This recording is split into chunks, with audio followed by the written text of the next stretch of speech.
All money in, no money out. Running in, but I need my hands. All money in, no money out. Running in, but I need.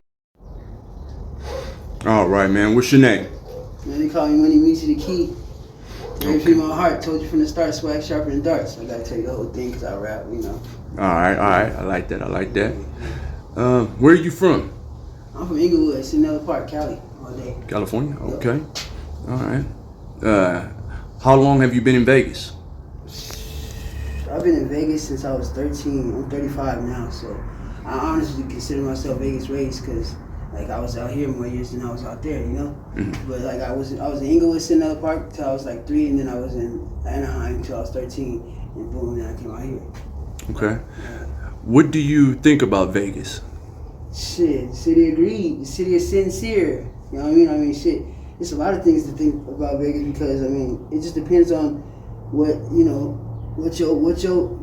you come out here to do. Like, because I feel like honestly, at my point now, I feel like I'm stuck out here. I ain't gonna lie to you because once you're in Vegas, you get caught up in all the money schemes and all the all the different hustles and people and stuff, and then it gets to the point where you feel like you're financially stuck. You can't really go anywhere else where you want to go. Like I've been wanting to go, travel like Utah or who knows wherever. See, I've been wanting to get the fuck out of Vegas though, just to see other places, but I can't because I got so much going on here that it would be impossible for me to just leave it behind. If you get what I'm saying, Mm-hmm. It's like, and if I did, get to go somewhere else, something would be pulling me back. I would end up coming back. You know what I mean? Because Vegas is just like I've already made my mark here. I made my reputation here. This is where I'm most known. So it's like, it's like it's a love-hate relationship for where I'm at. If you get what I'm saying, I love it, but I hate it.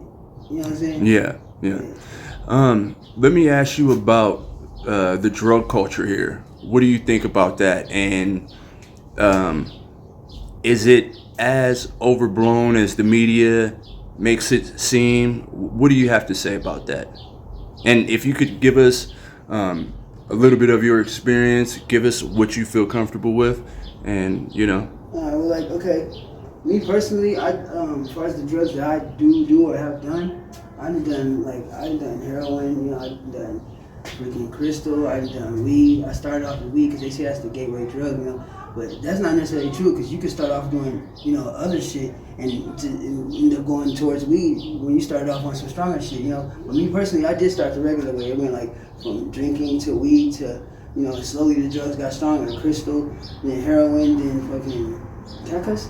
Absolutely. I'm sorry, Then I went to, blues and, I even shot up before, What are blues? Blues, the M30s, they're like imitations of Roxy's. Basically that's what it is. Roxy's that's a painkiller? Would I consider it a painkiller? I guess, yeah, because you do have pains when you don't have it, and you take that and it takes your pains away. So yeah, I guess so. It's a painkiller. Okay. But like it's crazy because like I said, I hadn't done it before too. The needle and stuff, and blues actually saved me from that because I didn't know how I was gonna get off of that. And then once I did some blues when I was sick one time, it took my pains away the same way the heroin did. So then I was like, okay, maybe I could substitute it for this and to get me off of that. And slowly but surely that worked. I slowly got myself off of it.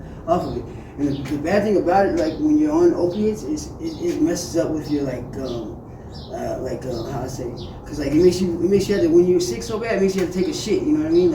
Or to some people they throw up so much, they puke more. Some people like have bathroom issues. Me, like recently I had a problem. I like shit myself so much. It was bad. I was that sick. I hadn't had nothing for like 3-4 days. You didn't have nothing as far as. I'd never been in that situation. I'd never been that sick. I always was able to get it before I got that sick. So me being that sick, it really showed me like, damn, this ain't nothing I want to be fucking with, or playing with. What did I get myself into? That was when I first realized, like, what did I get myself into, And like, you see who's really there for you too, because I had asked a homie, like, that was right couple tents down from me to help me out, give me some clothes, change the clothes. I'm right there, he could have easily brought me something. He was too busy selling his drugs and making his money that he kind of left me hanging.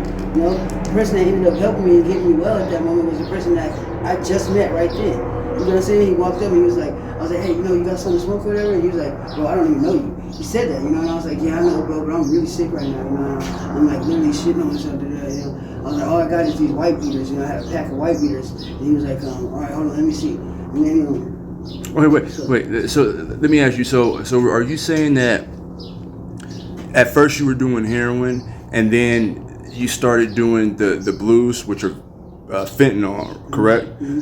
So you started doing the blues, and the blues, you chose to do the blues over the heroin. So the blues help you quit using the needle. Yeah. So would you say that that's a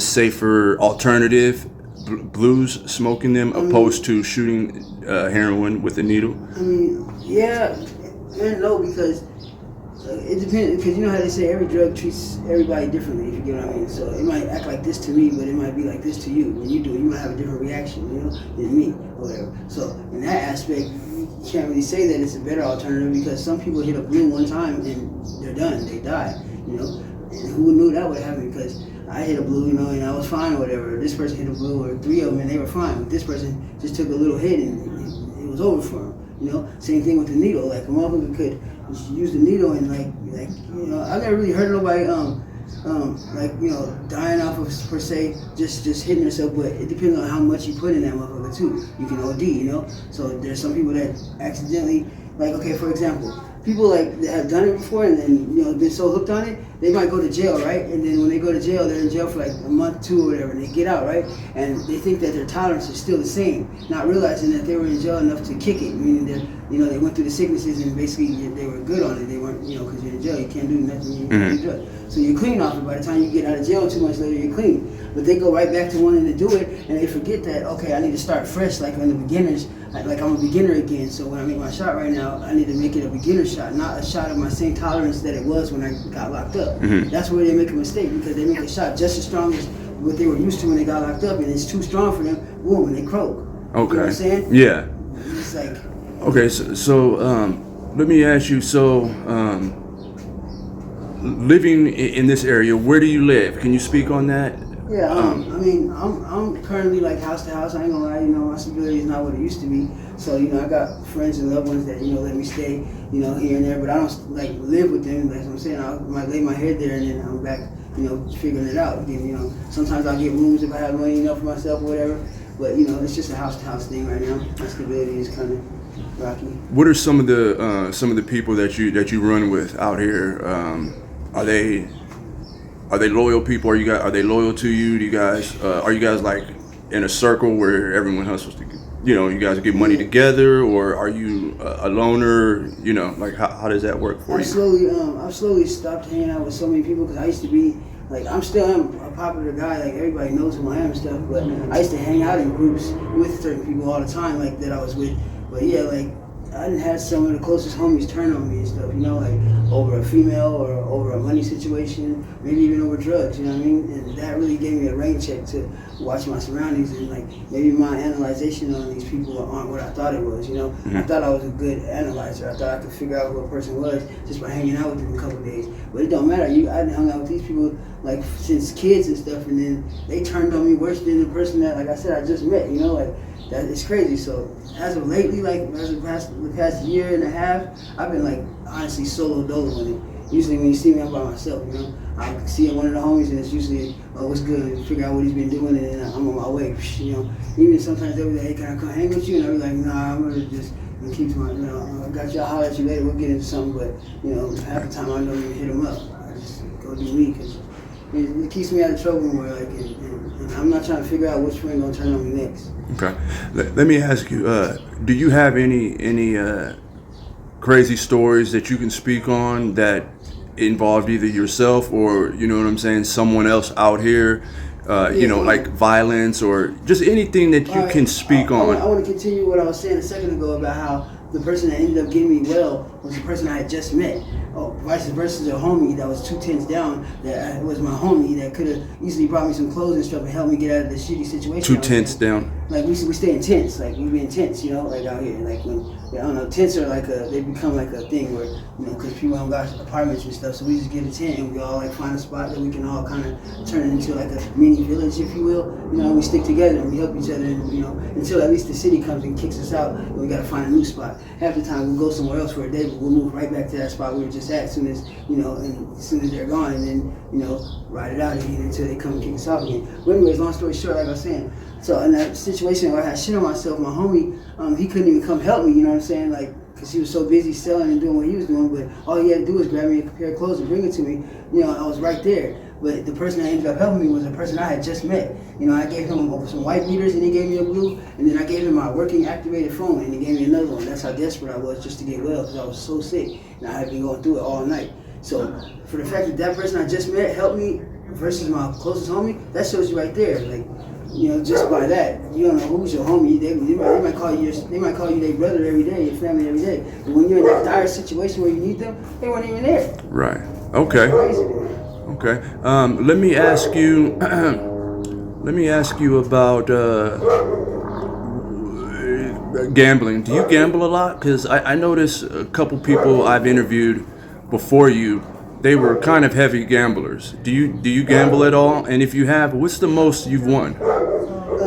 Honestly, I'm not big on gambling because, like, I don't have luck like certain people. Like my girl, for instance, she's really good at it. Like, she gambles and she's been hit in situations and times where we needed it bad, and she was just the one who just, I don't know, it's like she almost knew she was gonna hit. You know, it's like a ritual with her too. When she walks in the gamble, she'll like feel which machine is calling her and go directly to that one, and then I just watch how she does her thing, and she is. But me personally, like, if I gamble, I'll put in $5 or $10, and then like half the time I'm gambling slowly, like by pennies or something. So like before she's like, when she's done with hers, I'm not even finished yet. So I just be like, here, you can have my machine, because I don't really gamble like that, you know. But if I was to tell you that I hit one time, or maybe twice. I hit at a 7-Eleven one time for like 270 playing Keno, and then I hit at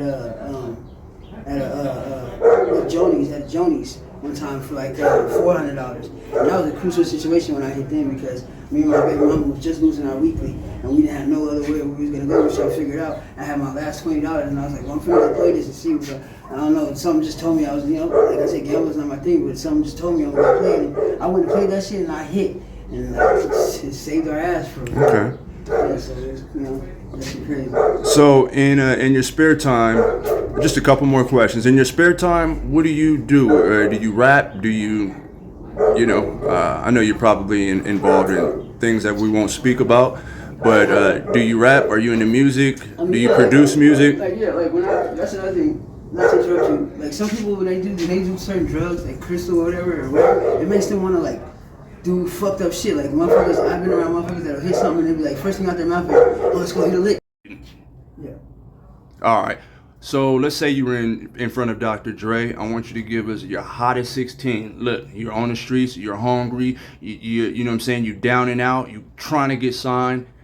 Give us what you got. I said, lyricist, magician, and physician with these lyrics. While these niggas straight tricking on these bitches like it's clearance. Niggas listening business, Mr. Whispering, I can hear them, but I'm listening from a distance because my niggas is in them. Niggas interfering with a nigga with the serum that'll heal him in his venom because what's in him he's a curing. It'll hit him and get in him until he feel his vision blurring while I'm spitting in the rhythm and I'm liquoring and slurring.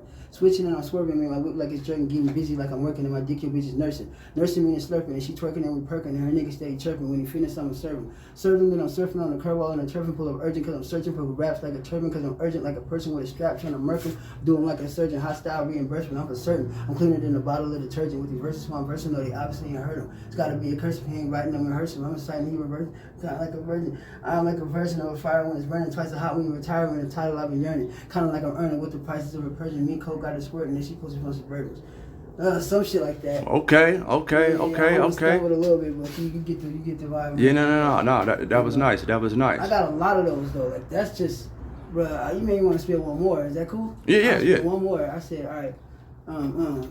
I said, flow masculine. I hire niggas with these verses, and y'all's about to be my next applicants. See, I done had it with niggas acting the ass and shit. You're in a whole lot of BS, but where your napkins went. Pissed off ass rappers couldn't have a hit, because if they ever did, it wouldn't be for me passing it. Get it? Probably didn't. Why I'm asking, if I know your response ain't nowhere close to what the answer is. Ain't that a bitch with cash you couldn't have her get? Fucking with Keith, shit a lot without a latch to pick. Yeah, so ain't no need to try to snatch a chick. Ain't no relation, this is more like a battleship. But I ain't want to sink boats, I'd rather see her float and know exactly what she had and she see me go. Fucking up the way she did and I ain't see it, yo. I know when I PM means I see her when I see the hoe. But she's a broke trick, acting like she's smart, she ain't never know shit. Always gossiping about what another hoe did. Girl, you should have kept it low, wouldn't have got your nose hit, huh? Hocus.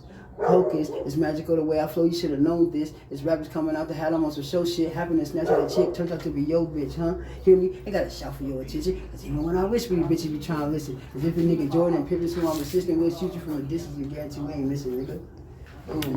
Okay. All right. Well, hey, look, I gotta say that was nice. I'm gonna leave you with this.